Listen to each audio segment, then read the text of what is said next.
All right, and welcome back to Intermediate Microeconomics. Today we're going to be going through Chapter 9 of Armin Alchin and Bill Allen's Universal Economics. And Chapter 9 is all about some implications of demand. So as a quick refresher, let's just go over the first two laws of demand, just real quick. So the first law states that a sufficiently higher price will decrease the quantity demanded, and a sufficiently lower price will increase the quantity demanded. We can rewrite this as basically saying that the demand curve slopes down.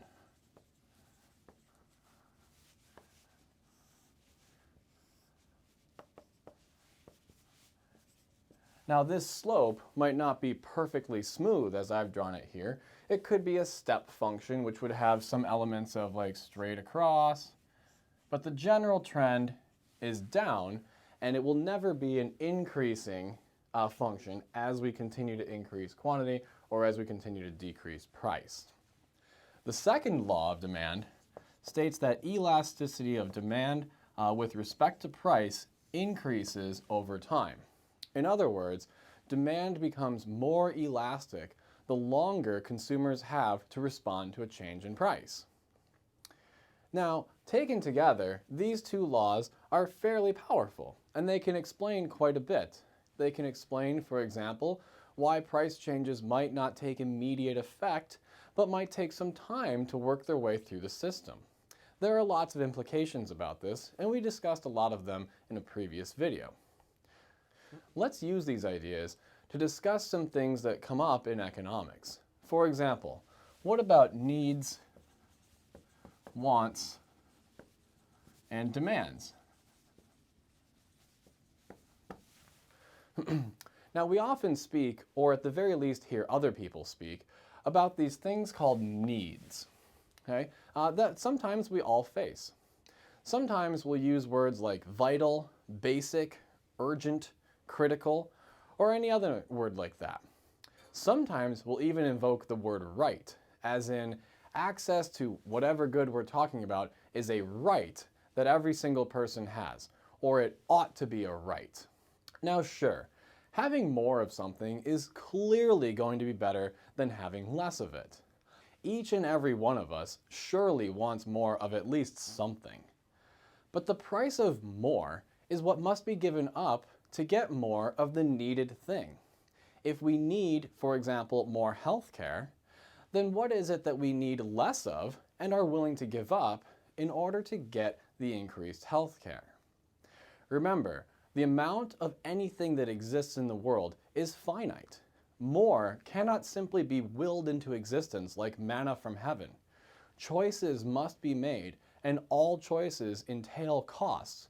Because remember, the opportunity cost of anything is not zero. Now, all choice, as we say in economics, is at the margin. Meaning that we economists are never saying, does a person need, for example, water? Yes or no? Of course people need water in the most abstract of senses. But could you make do with less water than you're currently using? I'm pretty sure you could. Maybe you could take shorter showers, or even shower every other day. Or maybe you could do your laundry in a bucket of soapy water instead of in a washing machine. Or perhaps you could switch from washing your dishes in a dishwasher and instead doing them by hand. All of this is evidence that do you need the next unit of water or not, and that's a consequence of the price of water. If the price of water were to increase, you would use less of it. And if the price of water were to decrease, you'd be more likely to use more of it. Again, this is just the first law of demand. So what about something like healthcare?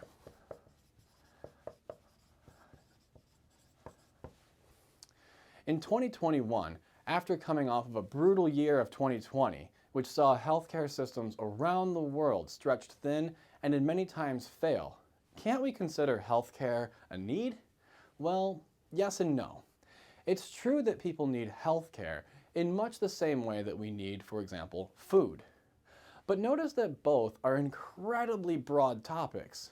It's just barely more defined than saying people need stuff. Economics doesn't really discuss broad topics such as this. We discuss specifics. So you might need food, but do you need carrots specifically? Probably not. Do you need apples, grapes, lettuce, steak, ice cream? Almost certainly not.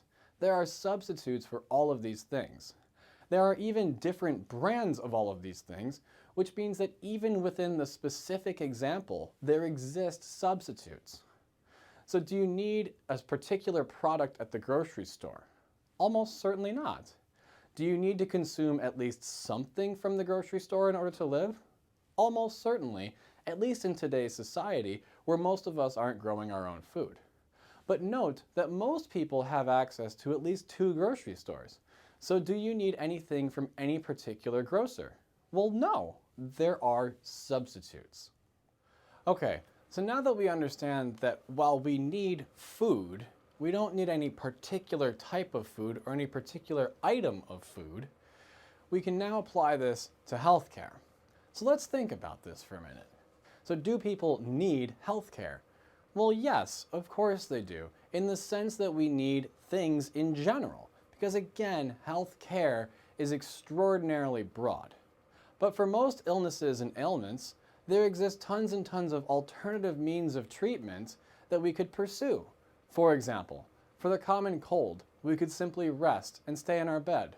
Alternatively, we could go to the doctor and try to get some sort of a bacterial drug or something else that would help alleviate the symptoms.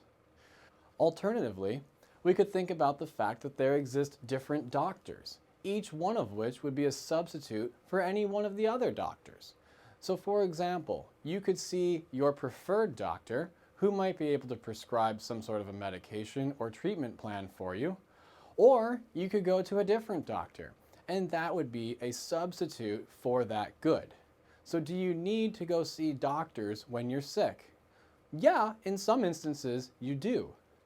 But do you need to see any one doctor in particular, or could you see any other doctor as well? Well, of course you could.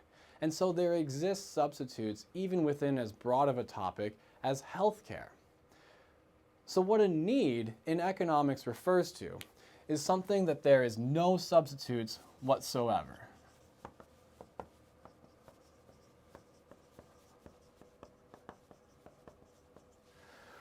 Once we understand that broad concepts like healthcare, just like the broad concept of food, is a vacuous statement, we can readily understand that there exist substitutes for everything.